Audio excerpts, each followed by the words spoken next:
Two brothers by the name of Johnson came out here the other day and told me to dig a grave for their cousin. They said he got shot accidentally. They said that they'd do all the preaching and all that at home, and they'd be out here the day after tomorrow with the body. They handed me a $5 bill and were on their way. Well, I dug the grave. The day came. Toward evening, they came, just the two brothers and a pine box. They said, "Where's the hole?" I said, "It's right there." And then, without so much as a farewell, brother, they took that pine box and they plunked it down in the grave and they turned to go. I said, "Hey, no family, no preacher?" They said, "We done took care of that at home. Just fill it in." And they gave me another $5 bill and they turned and went down the hill.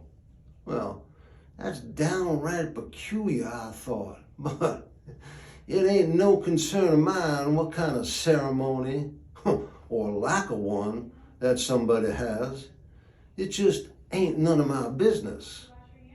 Well, about the time I throw the third or fourth shovel of dirt down into the grave, I commenced to hear this low moaning sound from inside the coffin.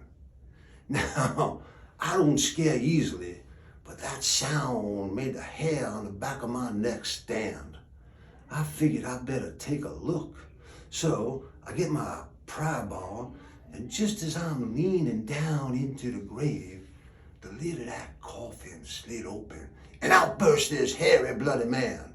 He starts hollering and moaning louder. I thought he was going to get his hands on me, so I reared back my pry bar. I was going to let him have it. I would have done it too. No man, dead or alive, was going to put his hands on me. And then all of a sudden, he stood stock still. And then he pointed his bloody finger at me. And he said, "I must be in hell. You must be the devil. Lord God Almighty, I never knew the devil had a face like that." And then he took off and ran down the hill. Well, it was then I saw I've been played for the fool. You see, that dead man met up with the Johnson brothers about halfway down the hill. They hit the ground and they're rolling around, they're laughing. They're pointing their bloody finger at me and they're holding their sides. They're laughing so hard. They were rowdy boys. They'd do anything for a joke, anything for a story. They got me pretty good. I gotta admit, they got me pretty good. They're lying together up there on the north side, where their mommy and daddy can keep an eye on them. That ain't gonna do much good anyhow. It never did.